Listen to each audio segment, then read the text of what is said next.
1,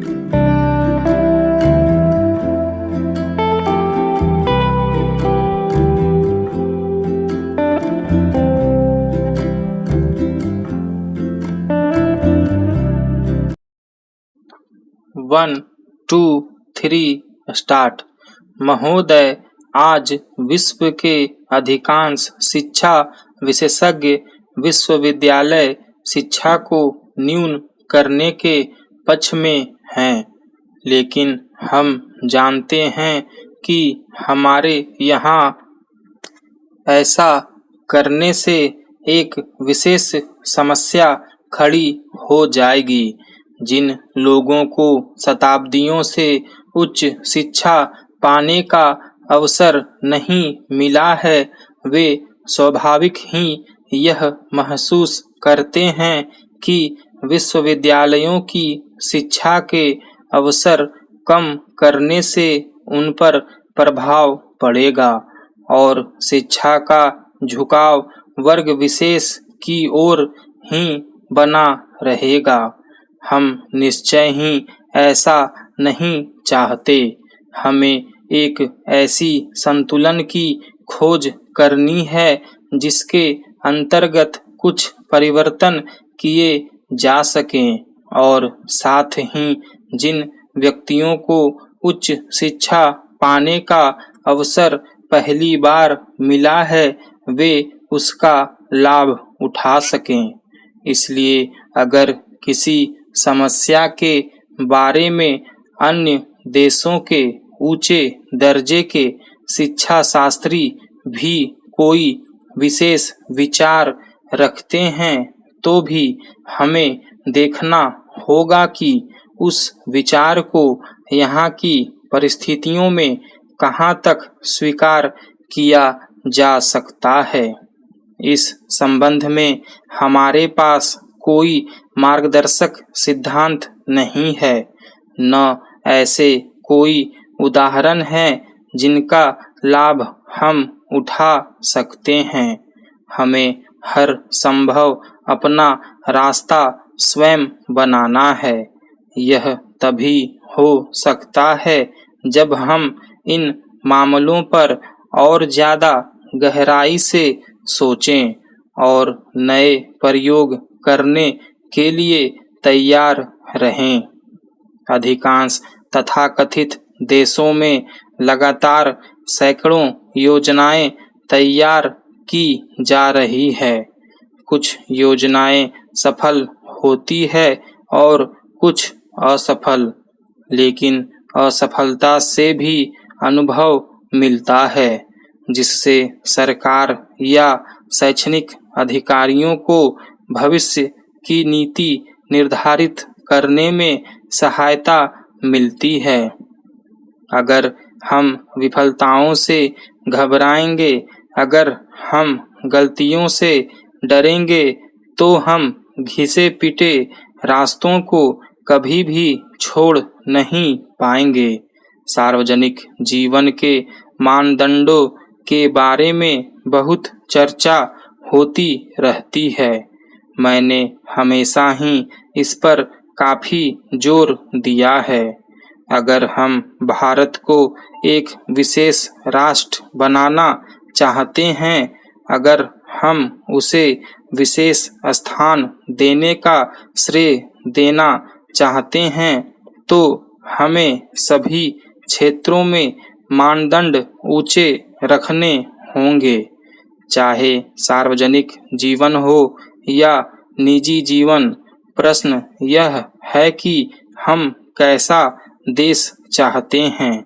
निजी जीवन और सार्वजनिक जीवन को एक दूसरे से अलग करके देखना बहुत कठिन है।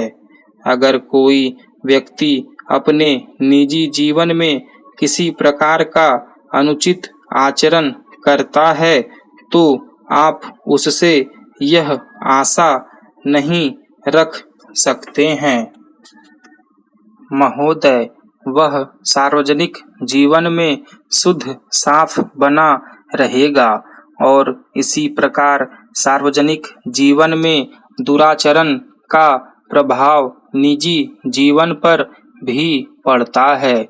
इसलिए दोनों एक दूसरे से निकट से संबंधित हैं और इसमें कोई संदेह नहीं कि राष्ट्रीय जीवन के स्तर को सुधारने के लिए कदम उठाए जाने चाहिए।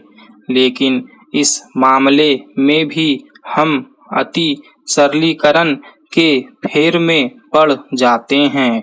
अगर कोई व्यक्ति एक घर से दूसरे घर में जाकर रहने लगे तो क्या महज इतने में से मानदंड ऊंचा उठाने में मदद मिलेगी? इससे लोगों के मन में शायद यह छाप पड़ सकती है कि अमुक व्यक्ति अधिक सादा जीवन अपना रहा है। मैं ऐसे लोगों को जानती हूँ कि जिनका जीवन क्रम बहुत सादा है, लेकिन बैंकों में उनके बड़े बड़े खाते हैं। मैं यह नहीं निर्णय दे रही कि यह अच्छा है या बुरा। मैं कहना यह चाह रही हूँ कि हम एक ही बात को लेकर न बैठ जाएं। मानदंडों का संबंध बहुत व्यापक बातों से है। हमारे देश में सादगी और सरलता अवश्य होनी चाहिए। मैं निजी तौर पर न केवल कर्तव्य भाव से बल्कि शैली के नाते भी सादगी को पसंद करती हूँ।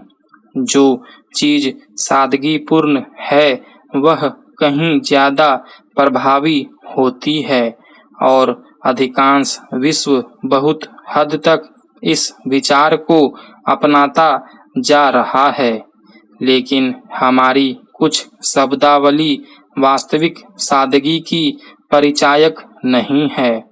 उदाहरण प्रस्तुत करने की दिशा में सरकार की जिम्मेवारी कहीं ज्यादा है, लेकिन दूसरों का भी दायित्व होता है। विपक्ष की भी कोई जिम्मेवारी है। मानदंडों का संबंध केवल इस बात से नहीं होता कि आपका रहन सहन कैसा है, बल्कि इससे भी होता है कि आपका बोलना कैसा है, आपके कार्य कैसे हैं और आप बाहरी दुनिया में कैसा आचरण करते हैं। कुछ विपक्षी दलों ने सोच विचार के बाद यह निर्णय लिया है कि मेरी सभी सभाओं में गड़बड़ी पैदा की जाए। लेकिन क्या यह लोकतंत्री तरीका है? क्या इससे आप जनता को सार्वजनिक जीवन के ऊंचे मानदंड सिखाएंगे? मैंने देखा है कि कोई भी इस दृष्टिकोण की आलोचना नहीं कर रहा। इन आंदोलनों में प्रयुक्त होने वाली भाषा पर आप ध्यान करें। क्या माननीय सदस्यों ने यह जानने की कोशिश की है कि क्या कुछ कहा जा रहा है? मुझे आशा है कि आप सभी पक्षों पर विचार करेंगे। स्टॉप।